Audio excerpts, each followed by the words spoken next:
This season of the Urban Conservative Podcast is brought to you by Newton for Senate, working to improve education, reduce taxes, and keep North Carolina #1 for business. Find out more at newtonforsenate.com. This episode of the Urban Conservative has also been sponsored by Case Technology Consulting. Help your business get value out of its data and become more efficient and streamlined. Case Technology Consulting. Check out the link in the description.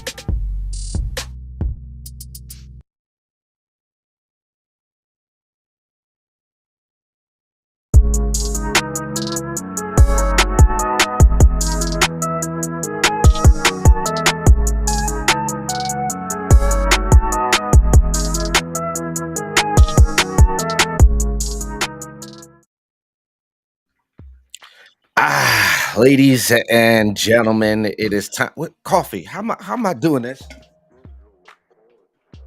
How am I doing this without coffee? Ladies and gentlemen, welcome to Top of the Morning here on the Urban Conservative. If you haven't done so already, we need you to jump on over to tuconservative.com. Support the podcast, support the platform. Our mission is to share conservative values, conservative principles, and the benefits of conservative policies to urban communities across this great nation of ours. And we do that via shows like Top of the Morning, the Urban Conservative Podcast, TUC documentaries, and live events that you can participate in. Again, tuconservative.com is the website to support the platform. I hope you're having a good week so far, ladies and gentlemen. Wow, it's been an interesting week. I know from a national political perspective, things have been kind of nuts and all of that. But I this last couple of days more so than most. I don't know why we're seeing it's a lot more racism involved. You've got Reid out there. We're going to talk a little bit about that. We're going to talk a little bit about how some organizations are just partnered with the Democrat Party in strange ways. But before we do that, y'all know we have this sentiment here. And I'm going to put a picture up. If you're drinking coffee, please don't take a sip right about now when I put this up on your screen. Yeah. So I want to know what you would do as a parent if you walk into your child's school and this is the teacher that is in the classroom. Now, mind you, that is a man. Okay, mind you, that is a teacher with huge prosthetic breast by the name of Kayla Lemieux. Okay, he is a transgender teacher whose appearance sparked controversy at the Halton District School Board. This is in Ontario, Canada last year, and now has a job at the Nora Francis Henderson Secondary School in Hamilton, Wentworth. In a memo first obtained by the Toronto Sun, Principal Tom Fisher said the school, listen to this, has an obligation to uphold individual rights and treat everyone with dignity and respect. And should the school be subject to any disruptions or protests, we are committed to communicating with you as openly as frequently possible to ensure student safety and share any operational plans. The plans include having students enter and exit the building. I don't understand how this is okay anywhere. This is the world that we live in is not the same world. I just want to know what you would do as a parent. What do you let that fly? Do you keep your kid in the classroom where the school did?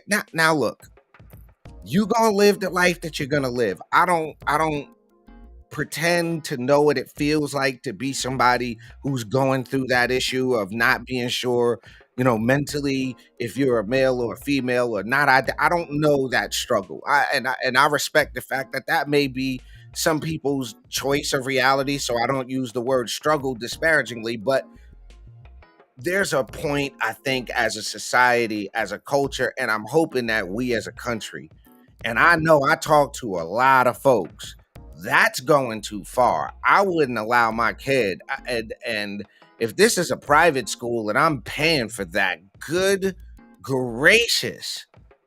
But this is the world that we live in, folks. You've got a Z cup. I was reading this earlier. I didn't even know that was a thing. I didn't know that was a thing. Didn't they say that the potential for classroom disruption is real? Yes. Oakville Trafalgar High School was subject to roadside protests, petitions, public outbursts, and a string of death threats and bomb scares. Because this is y'all have gone too far. I think this offends the sensibility of most people. I really think that right there offends the sensibility of most people. Yo, I'm sorry. When I was going to high school, or even in middle school and high school, the kids that I went to school with, yo, I'm not being funny, but that we would have had a field day every day. Nobody would have learned anything. Sorry, y'all. I was a trouble kid. I know. I was a trouble kid. But I would have had a field day in class. You better not send no teacher in here looking like that. There's no way. Ladies and gentlemen, I needed to get that out of the way. Just the interesting world we live in. Get in the comments. Let us know your thoughts. Would you send your kid to a school with a teacher? Would you send your kid to the school if that was the teacher you had to deal with? And I can't even imagine. I don't understand. I don't understand. Get in the comments. Let us know what you think. We're going to take a quick commercial break here on Top of the Morning. Don't go nowhere. We're going to talk about Joy Reid. The race bait continues right here on the Top of the Morning. Don't go nowhere. Episode of Top of the Morning is brought to you by Edward Jones financial advisor Kelly Harmon, providing you with well-researched guidance backed by Edward Jones' extensive team and technology that help you prepare for retirement, children's education, or other financial goals. Call 252-473-1006 or visit the link on the screen.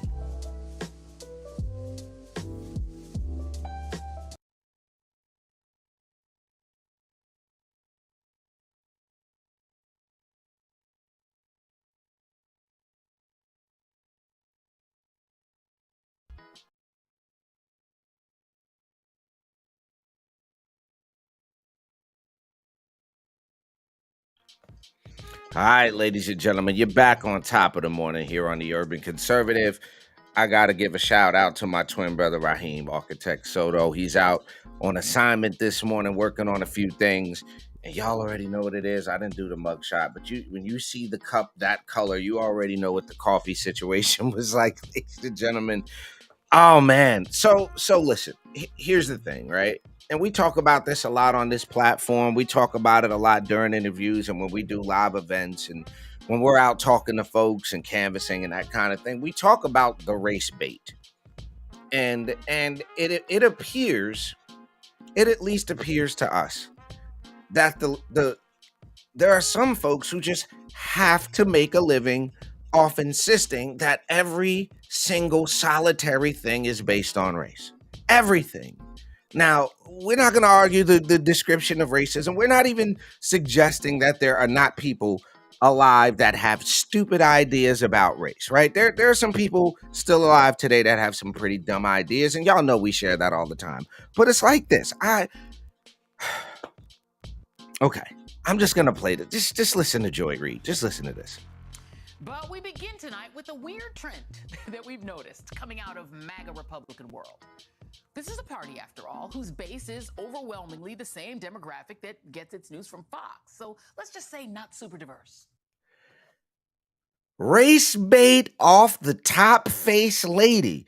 Okay, all right, y'all. The reason we got to do this, and the reason we got to do this is because these are the people that our folks are looking at as if they are knowledgeable. They're the ones. This is who a lot of our minority black folks, people that buy into this. This is what they listen to, and they're not prepared to understand what this lady just did. But we begin tonight with a weird trend that we've noticed coming out of MAGA Republican world.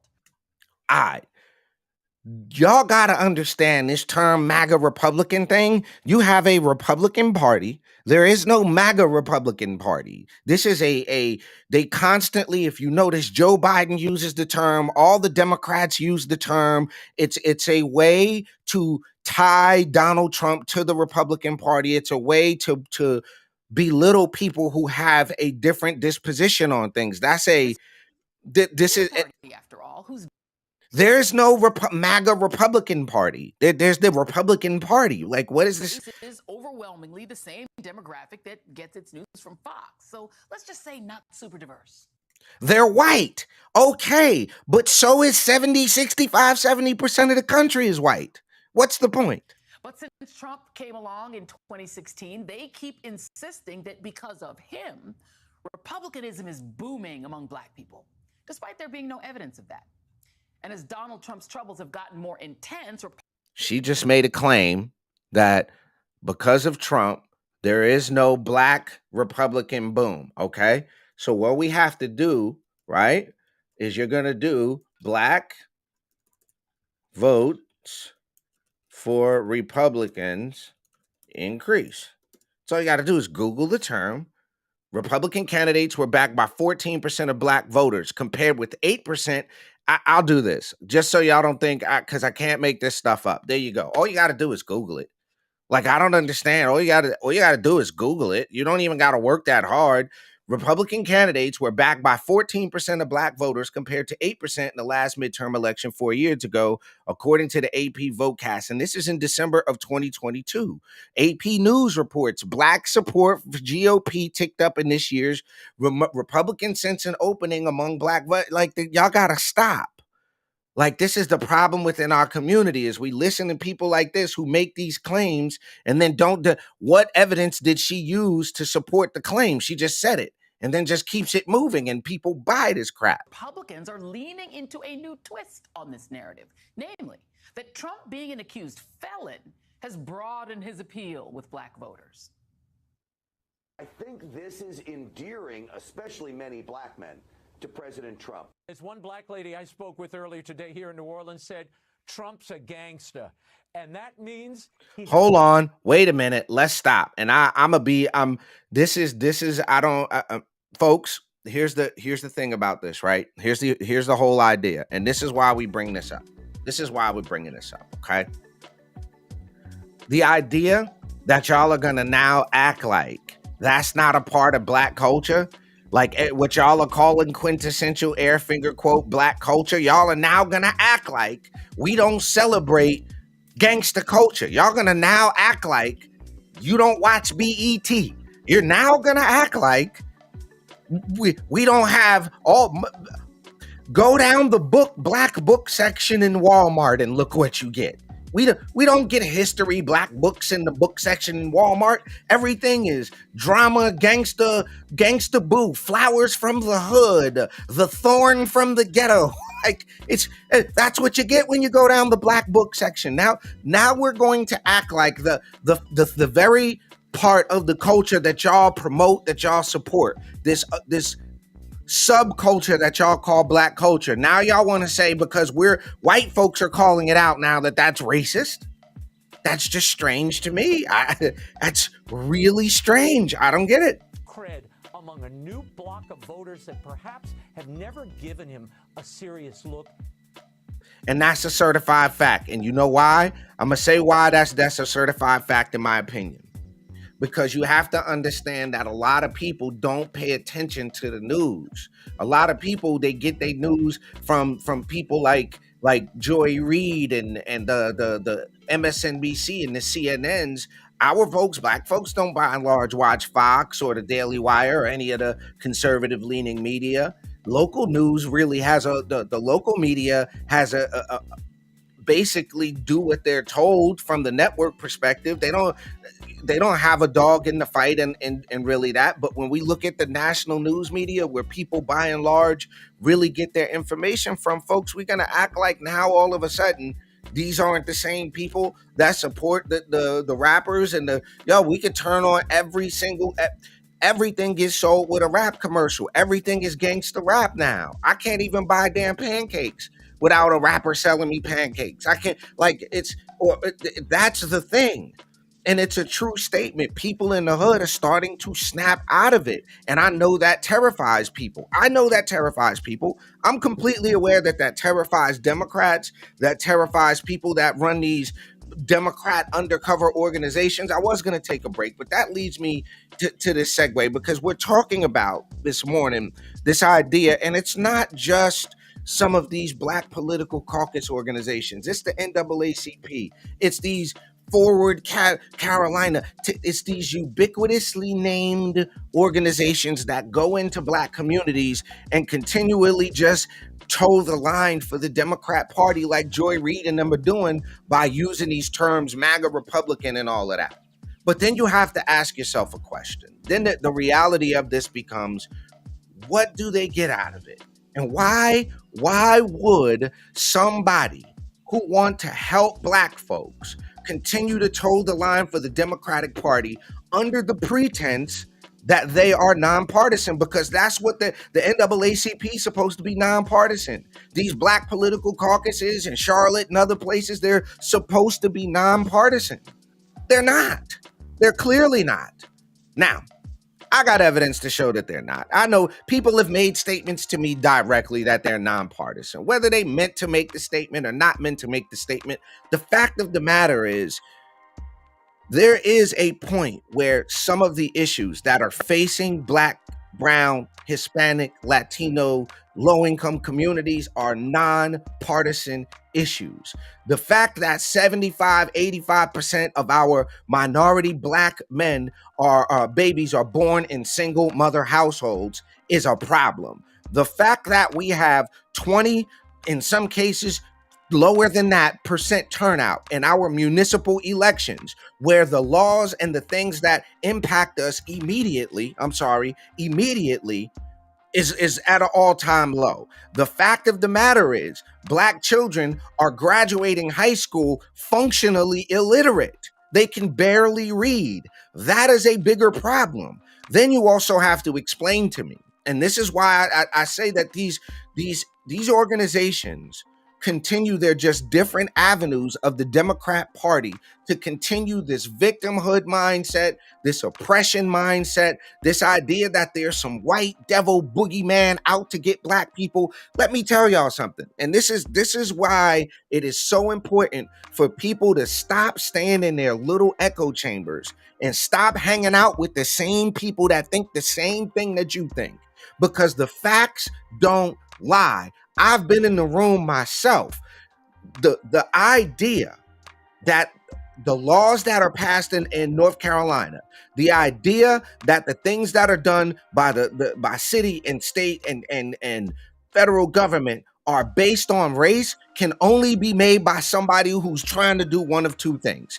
Either one, they are woefully misinformed, or two, they're bullshitting you and they ain't never been in the room before. Because I've been in some of the highest rooms there are in this state, and believe me, let's keep the Black people out ain't one of the things that come up.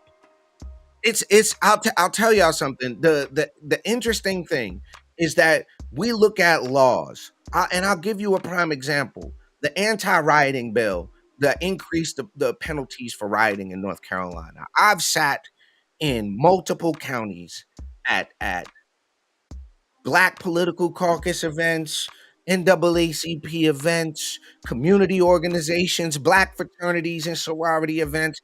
I've sat in event after event, and I've listened to these people say things like, the rioting bill is racist because it wants to stop Black people from being able to protest. I've heard people say that. I've heard people make that claim.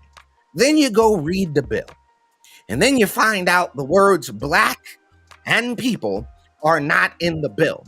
Now, just like any other conservative, just like any other, and forget Republican, forget conservative, just like any other God-fearing, America-loving, people-caring about type person, will stand shoulder to shoulder with anybody to fight something that is unjust.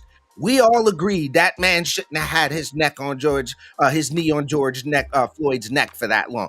I will stand shoulder to shoulder with anybody, liberal, Democrat, whatever, and say, What's wrong is what's wrong when it's obviously wrong.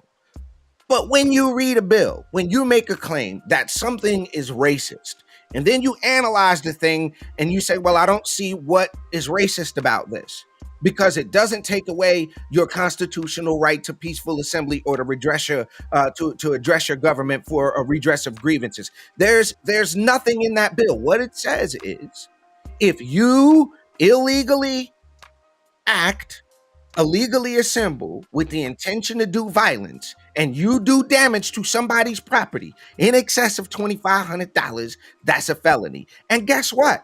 I don't care if you're a Democrat or a Republican. If you owned a business downtown Raleigh, or you owned a business downtown Charlotte, or you owned a business in downtown Greensboro, or you owned a business in Kenosha, Washington, or you owned a business in Minneapolis, or you owned a business in New York, and some jackass decides because something happened in 20 states away and the police did something terrible to somebody to throw a brick through your window, I would think you want that person to be responsible.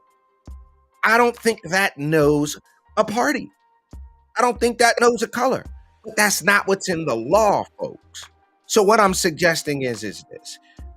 As minority voters, as people that are involved in politics, where partisan has its place, where there's definitely a place for partisanship. I think there are certain baseline issues that we're going to have to figure out how to work beyond, whether it's the abortion issue, whether it's critical. Well, there is really no room on critical race theory or abortion, but there are certainly issues where the vast majority of people land in the middle on, and we've got hyperpartisanship.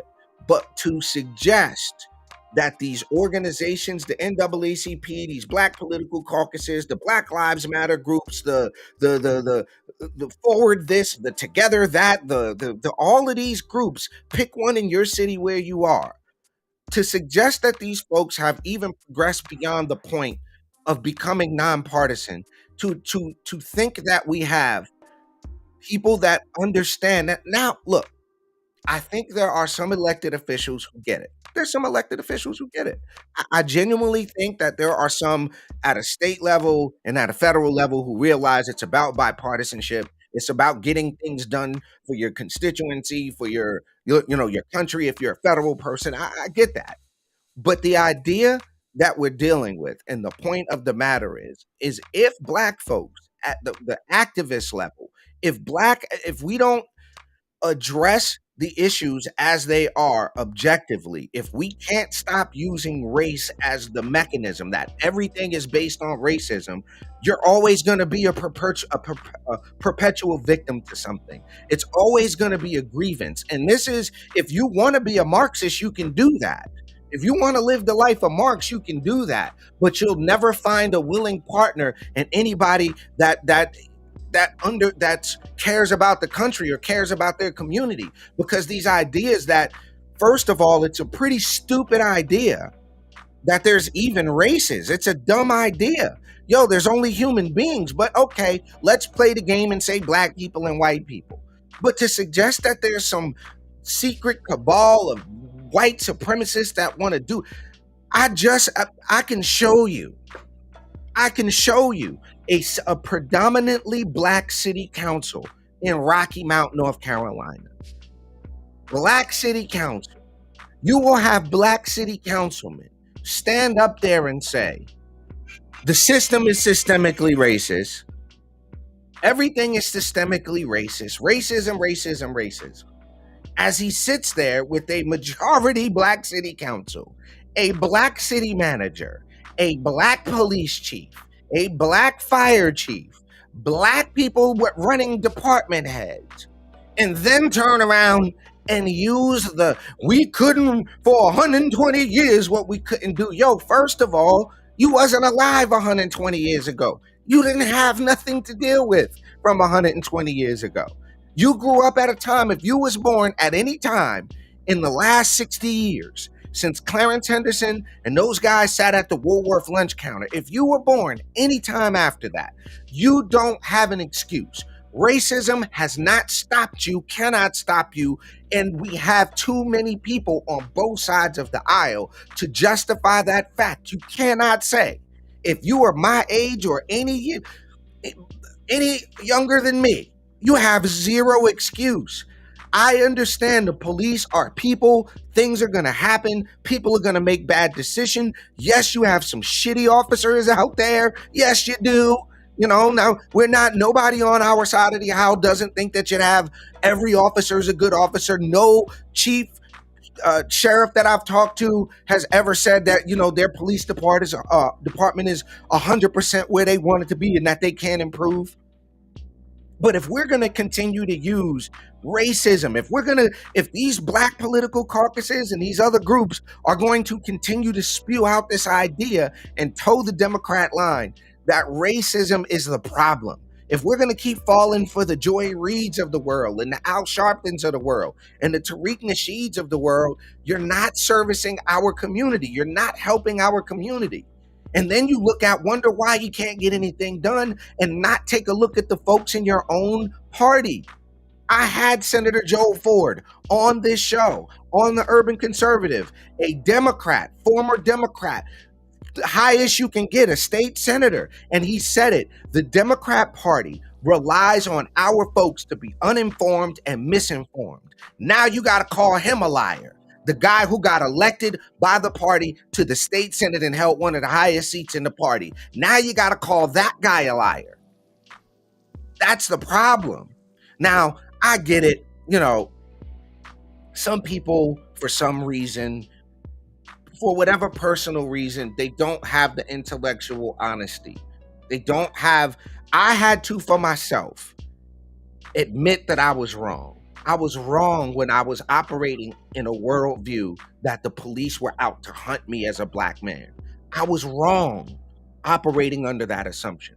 I was wrong when I blamed the fact that my mom was 16 when she had my brother and I, and that we grew up in foster care and separated from each other. I was wrong when I blamed that condition on anybody else other than my mother and father, the people that made the decision. I was wrong when I was operating under the assumption that this country was founded in racism and based on racism. I was wrong when I was operating under the impression that somebody was trying to hold me back and stop me from being able to do whatever it was that I wanted to do in my life. I was wrong. And it took a lot for me to look in the mirror and go, you know what? I got to change the way I think, because the facts and what I'm seeing and the evidence doesn't bear out that the police are a major problem for me as a black man. I need to be more concerned about the other guy who looks like me. Unfortunate as that may be, that is the sad reality of it. The police aren't the major problem. Racism isn't the major problem. The major problem is our family unit is broken. The major problem is that Marxists and socialists have infiltrated our education system, they've infiltrated our academic system, and they've infiltrated our cultural, the media system, and we have now become a society who does not hold a unified moral framework. That's what they would want us to believe. That's what they would want us to believe, folks. So, look, I'm not going to beat up too much longer on it. All I'm going to suggest, share this video, share the content, share the Urban Conservative with your friends and family. Give us a like, share, follow, subscribe. Joy Reid, y'all got to cut it out, man. The race bait game is it's getting tired. It's getting old. It's getting worn out. It's like, come on. At what point do people really have to stop going, wait a minute, the guy who cut off my electricity, the customer service lady who cut off my electricity was named Quanisha, worked down there at Duke Power. At what point do we recognize we got entire towns that are run by black folks and the sheriff? But wait, let me guess. Hold on. So the argument is the Joe Biden argument. I'm not black. That's got to be the argument. The people on the other side of the aisle are not black enough. The other thing is, and look, I'm about to wrap this up, but I wouldn't be me if I didn't say this, and my brother would probably say it. The only other thing you got left is to try to attack somebody personally. None of this is personal. It's not about an individual personality. I've interacted directly with leaders of these black caucuses. And let me tell you something, folks. ego is a hell of a thing. People need to take themselves out and stop taking themselves so seriously. You know, if it's about our folks and it's about doing the right thing, not just black folks, but if it's about making the community better, making the world a better place, and figuring out ways to make things better so that we could all live next to each other and share this little space we've got in the universe together, then it's not about you, right? It ain't all about you. It ain't about your personal anybody coming at you. Like, snap out of it. You ain't that important. Don't nobody care about you like that. What they care about is themselves. And we all want to see that ourselves and our family do good. It ain't personal. None of this is personal about nobody. But some folks think it is. And I bet you think this song is about you. Ladies and gentlemen, you've been checking out the best 30-minute morning show, top of the morning here on the Urban Conservative. I am Abdul Ali. As always, give us a like, share, follow, subscribe. Hit us up on YouTube, TUC Twins. Also, be on the lookout. Monday night, we got another episode of the Urban Conservative podcast dropping. Make sure you're registered here on Facebook, YouTube, Instagram, all that good stuff. Have a positive and productive rest of the day. We'll check on y'all later. Peace and love. Just because you're black doesn't mean you have to vote Democrat. This year, in order to see benefits for our communities, we need to vote outside the box. Find out more by visiting us at tuconservative.com.